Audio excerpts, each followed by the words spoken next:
Hello, everyone. This is John Williamson. I'm the Executive Director and founder of Food Rescue and K-12 Food Rescue. We're going to go over our history from 2007 to 2024.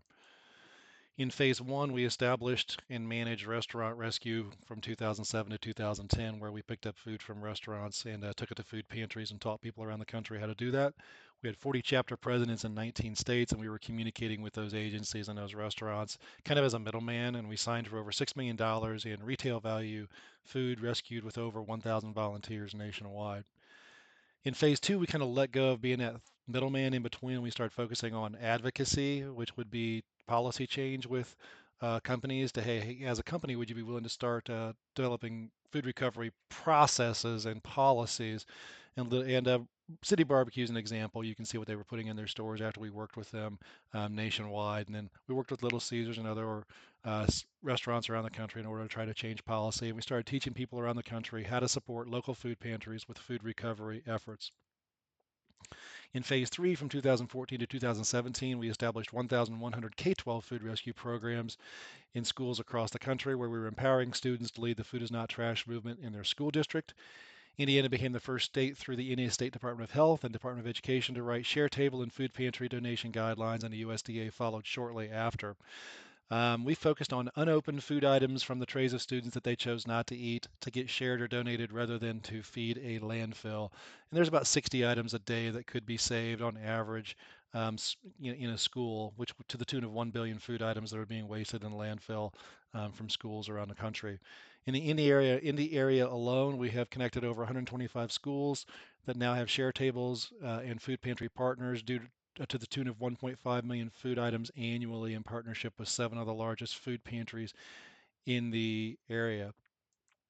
Phase four, we started advocating for K-12 food rescue in a very similar way that we did the restaurant rescue. We just began teaching people how to do it and kind of got out of the way and eliminated that third-party voice in between the food pantry and the school.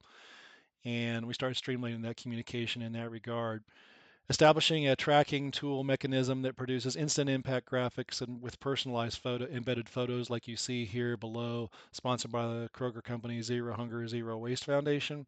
Schools are able to, type in how many food items they've rescued, and it produces how many meals that equals that are rescued, as well as carbon dioxide equivalents from prevented from entering into the environment. And we began to aggregate that data school by school and district by district so that all those schools could dump into one tool. We could see how many food items we were rescuing nationwide for those that use the tracking tool. And that tool is a way for schools to be able to demonstrate their impact in PowerPoint presentations or social media or just other ways to demonstrate the impact of what they were doing. And then phase five, our final phase in 2022 to present, we established the K-12 Food Rescue Podcast, which is the nation's only podcast focused on school food waste.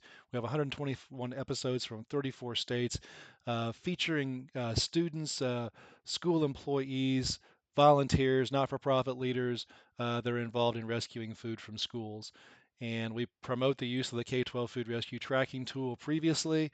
I think I talked about how all of this dumps into one area to aggregate, and you can see over 38 million food items have been entered into the K-12 Food Rescue Story Graphic Log 2 that we offer at no cost to schools.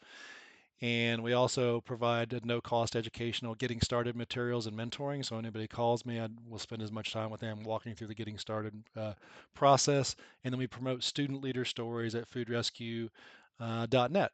So thank you for listening to the history of our organization. If you have any questions, don't hesitate to reach out to me at jw@foodrescue.net or my cell phone number, which is there.